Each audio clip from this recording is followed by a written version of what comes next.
नमस्कार विद्यार्थियों अनुसंधान समस्या यानी कि अनुसंधान का उद्देश्य। आप किसी भी रिसर्च को करना चाहते हैं तो सबसे प्रमुख सबसे पहले जो आप निश्चित करते हैं वह होती अनुसंधान की समस्या। आप उसको फाइंड आउट करते हैं समस्या को, और उस समस्या पे हम अलग अलग विधियों से हम रिसर्च करते हैं और रिसर्च करके हम ये फाइंड आउट करते हैं कि इस समस्या का यह समाधान है या इस तथ्य की हमने इस तरीके से व्याख्या कर दी है, या हम कई अलग अलग तथ्य होते हैं उसमें से हम एक फाइनल तथ्य फाइंड आउट कर लेते हैं। ठीक है, तो ये तो हो गई हमारी अनुसंधान की समस्या क्या होती है और कैसे होती है, उसको कैसे निराकरण किया जा सकता है। परंतु क्या हम अनुसंधान की जो समस्या होती है इसके जो फाइंड करने के लिए किस तरह के स्रोत होते हैं उसके बारे में हम जानकारी ले लेते हैं। कहने का हमारा तात्पर्य यह है कि आप यदि कोई अनुसंधान कर रहे हैं, रिसर्च कर रहे हैं, तो उसकी रिसर्च प्रॉब्लम, उसका उद्देश्य किस तरीके से निर्धारित करेंगे, इस कहाँ से निर्धारित करेंगे, कैसे निर्धारित करेंगे, क्या पॉइंट्स दिमाग में रखेंगे, इसके बारे में हम इस वीडियो में चर्चा कर लेते हैं। सबसे पहला है अनुसंधानकर्ता का गहन अध्ययन एवं प्रवीणता। जो अनुसंधान करता है वह अपना जो भी उसका उद्देश्य है उसके लिए उसमें गहन अध्ययन करता है ना। फॉर हम एग्जाम्पल देते हैं कि हमने टॉपिक लिया है महिला उद्यमिता। ठीक है, अब इस महिला उद्यमिता में हम पूरा स्टडी करेंगे। महिला उद्यमी कौन होती है, कहाँ है, किस क्षेत्र में ज़्यादा पाई जाती हैं, क्या सरकार की तरफ से इनको प्रॉफिट्स मिलते हैं, क्या बेनिफिट्स मिलते हैं इनको, इनकी समस्याएं क्या क्या होती हैं, इनकी स्ट्रेंथ क्या क्या होती हैं, इनकी कार्यकारिणी किस तरीके से होती हैं, एक्सेट्रा एक्सेट्रा एक्सेट्रा। बहुत सारी चीज़ों के बारे में हम गहन अध्ययन करते हैं। अब गहन अध्ययन करने के पश्चात हमें ये ज्ञात हुआ कि जो महिला उद्यमी है उन पे स्टडी तो बहुत हुई है, परंतु उनकी जो स्ट्रेंथ है उसके ऊपर स्टडी नहीं हुए, या उनको जो सरकार की तरफ से जो पॉलिसीज एंड प्रोग्राम्स बनाए गए हैं महिला उद्यमियों पे उसके बारे में जानकारी नहीं है। ठीक है, या उसके बारे में स्टडी नहीं हुई है। तो हमने ये कैसे फाइंड आउट किया, हमने सोचा हमारा टॉपिक जो रहेगा रिसर्च का वो क्या रहेगा, महिला उद्यमिता। फिर हमने उसके ऊपर गहन स्टडी करी। गहन स्टडी करने के पश्चात हमने ये फाइंड आउट करा कि जो पॉलिसीज एंड प्रोग्राम्स सरकार के द्वारा बनाए जा रहे हैं महिला उद्यमियों के लिए उसको महिलाओं को उसके बारे में जानकारी नहीं है। तो हमने महिला उद्यमी और हमने क्या लिया, पॉलिसीज एंड प्रोग्राम्स। कैसे मालूम करा, गहन अध्ययन के द्वारा मालूम करा। नेक्स्ट आप कैसे फाइंड आउट कर सकते हैं, अनुसंधानकर्ता की अभिरुचि एवं सामर्थ्य, यह होना बहुत आवश्यक है। अनुसंधानकर्ता क्योंकि वो स्वयं रिसर्च कर रहा है तो उसकी रुचि किसमें, क्या उसकी रुचि कैंसर में है, क्या उसकी रुचि फ्लावर डेकोरेशन में है, क्या उसकी रुचि कलर्स में है, क्या वो रंगों से खेलना चाहता है, क्या उसकी रुचि न्यूट्रिशन में है। क्योंकि यदि हम हमारी रुचि का काम करते हैं तो हमारे इंटरेस्ट से काम करते हैं, है ना। हमारे पास किसी पर थोपा हुआ गया काम नहीं होता है। हम हमारी रुचि के अनुसार यदि कार्य कर रहे हैं तब क्या होगा, आपका कार्य अच्छी तरीके से होगा, बेनिफिटेड तरीके से होगा और आपको उसके काम में कंटिन्यू इंटरेस्ट रहेगा। ठीक है, मुझे रंगों से खेलना बहुत अच्छा लग रहा है तो मैंने फाइंड आउट करना चाहा कि बच्चों के लिए कौन से रंग उपयुक्त रहते हैं, क्यों उपयुक्त रहते हैं, बच्चों को किस, आजकल जो नया ट्रेडिशंस आ रहे हैं, नई जनरेशन आ रही है, नई जनरेशन को किस तरीके के रंग ज़्यादा अच्छे लगते हैं। ठीक है, हमने ये फाइंड आउट करा। क्योंकि मेरे को रंग में इंटरेस्ट है तो मैं रंगों के बारे में अपने आप कौन से टिंट्स हैं, कौन से शेड्स हैं, कौन से ह्यूज हैं, इसके बारे में अपने आप जानकारी स्वयं प्राप्त करना करूँगी क्योंकि मुझे कलर से खेलना अच्छा लगता है, मुझे कलर्स में इंटरेस्ट है। ठीक है, आगे बात समझ में आपको, क्योंकि अभिरुचि है उसी में कार्य करना चाहिए। अब अभिरुचि नहीं होगी तो आपका जो समय है अनुसंधान का वो बढ़ जाएगा, अनुसंधान के जो रिजल्ट्स आएंगे वो उतने परफेक्ट नहीं आएंगे। क्यों, क्योंकि आपने कार्य तो अच्छी तरीके से करा ही नहीं। अच्छी तरीके से क्यों नहीं करा, क्योंकि आपका इंटरेस्ट नहीं था उसके अंदर। तो अनुसंधानकर्ता का जिसमें इंटरेस्ट हो, साथ में ही वो जिस कार्य करने के लिए सामर्थ्य हो, सामर्थ्य के साथ हमारा तात्पर्य है यदि हम उसकी मशीनरी के बारे में बात करेंगे, अगर उसको मशीन चलानी ही नहीं आती है, उसकी कैपेसिटी ही नहीं है और आप उस पर रिसर्च कर रहे हैं तो आपको सामर्थ्य आपको चलानी आनी चाहिए। ठीक है, अनुसंधान बीइंग रिसर्चर आपकी जितना सामर्थ्य है उसके हिसाब से आपको क्या करना है, कार्य करना है। नेक्स्ट है पहले अनुसंधान कार्य। जैसे हमने आपको बताया है कि धूम्रपान से कैंसर होता है, ये हमने फाइंड आउट करा, किस लेवल तक होता है ये भी हमने फाइंड आउट कर लिया। क्या आप उसी पे रिसर्च करेंगे वापस से? नहीं। रिसर्च हमें कब करनी है, हमें रिक्त स्थान की पूर्ति करनी है, ऐसी जगह पे हमें कुछ फैक्ट्स फाइंड आउट करना है, हमें किसी चीज की व्याख्या करनी है।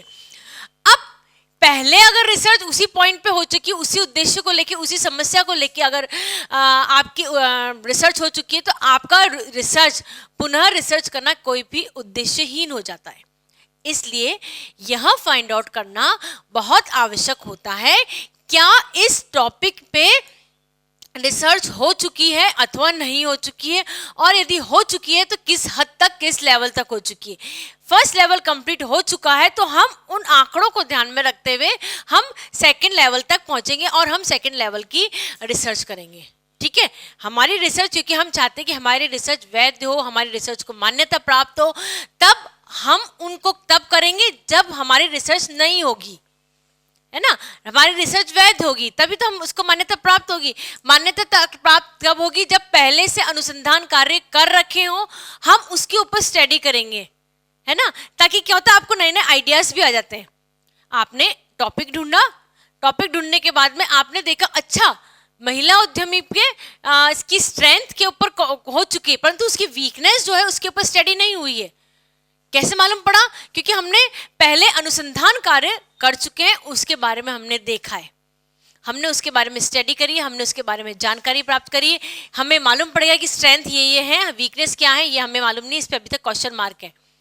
तो हमने हमारे अनुसंधान का टॉपिक लिया वीकनेस ऑफ वुमेन एंटरप्रेन्योर्स। समझ गए आप? इसलिए पहले से अनुसंधान कार्य जो होते हैं उनकी स्टडी करना बहुत जरूरी होता है। अनुसंधान सार, रिसर्चर्स जो होती हैं बच्चों, जब रिसर्च को लिखते हैं तब रिसर्च में हम अनुसंधान सार अवश्य लिखते हैं।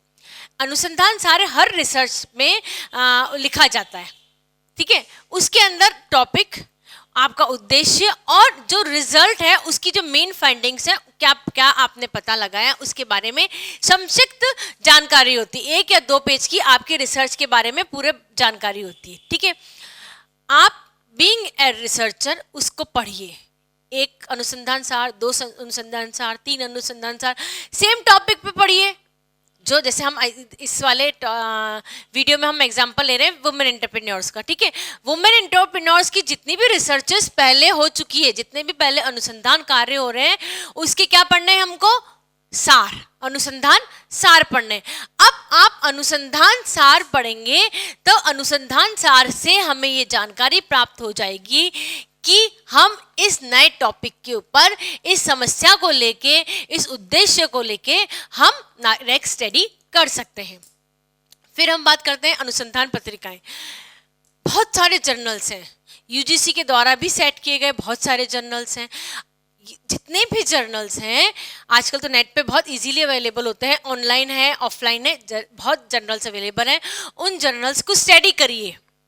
आपको नई समस्या, आपको समझ में नहीं आ रहा है बीइंग ए न्यू रिसर्चर कि आपकी अनुसंधान की समस्या क्या होगी। अब चूंकि हमें समझ में नहीं आ रहा है तो जितनी भी जर्नल्स आती हैं, पत्रिकाएं आती हैं, उन पत्रिकाओं को पढ़िए, ऑफलाइन पढ़िए, ऑनलाइन पढ़िए। उनमें से आपका इंटरेस्ट जिसमें होगा, आपकी आंखें वहीं ठहरेगी, आपको वही चीज पढ़ने आएगी, है ना। हम ये कह रहे हैं ना, अनुसंधान की अभिरुचि होनी चाहिए। तो अनुसंधान कार्य, अनुसंधानकर्ता की अभिरुचि होगी, उसकी आंखें वहीं ठहरेगी, उसका मस्तिष्क वहीं रुक जाएगा। तो हमें उनमें से जितनी भी ऑफलाइन ऑनलाइन जो जर्नल्स अवेलेबल हैं उनको पढ़नी है। पढ़ के हम हमारी रिसर्च का टॉपिक फाइंड आउट कर सकते हैं। फिर है विश्व ज्ञान कोश, एनसाइक्लोपीडिया। किसी भी टॉपिक पे आपको कोई भी, आपको एनसाइक्लोपीडिया अवेलेबल है, विभिन्न तरह के एनसाइक्लोपीडिया अवेलेबल है। विभिन्न तरह के जो एनसाइक्लोपीडिया अवेलेबल है उसमें पर्टिकुलर टॉपिक के बारे में पूरी जानकारी है। एग्जाम्पल, कैंसर के बारे में आपको जो जानकारी प्राप्त करनी है आप एनसाइक्लोपीडिया लीजिए, आपको पूरी जानकारी होगी। होम साइंस के बारे में आपको जानकारी प्राप्त करनी है, एनसाइक्लोपीडिया ऑफ होम साइंस लीजिए, आपको पूरी जानकारी प्राप्त हो जाएगी। यानी आप एनसाइक्लोपीडिया पर्टिकुलर टॉपिक पे देखें, और देखने के बाद वह एक तरीके का स्रोत होता है हमारी अनुसंधान किस तरीके की होगी इसको, या आपका टॉपिक क्या होगा, उद्देश्य क्या होगा, इसको डिसाइड करने के लिए एक प्रकार का स्रोत होता है।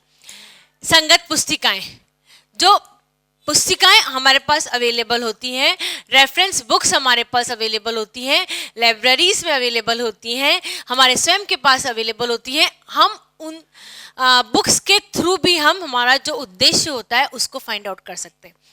जर्नल्स और बुक्स में डिफरेंस होता है, ठीक है। हमने यहाँ बोला अनुसंधान पत्रिकाएं और हम यहाँ बोल रहे हैं संगत पुस्तिकाएं।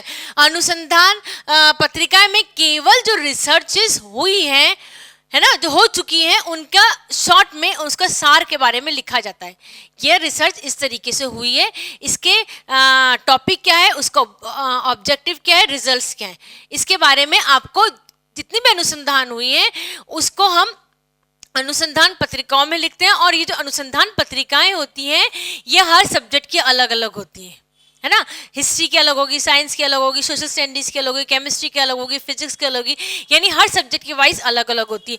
और रेफरेंस बुक यानी आप जिस टॉपिक पे पढ़ना चाह रहे हैं उसके बारे में बहुत सारी पुस्तकें लिखी होंगी, पुस्तकों में विभिन्न तरह के ज्ञान होंगे।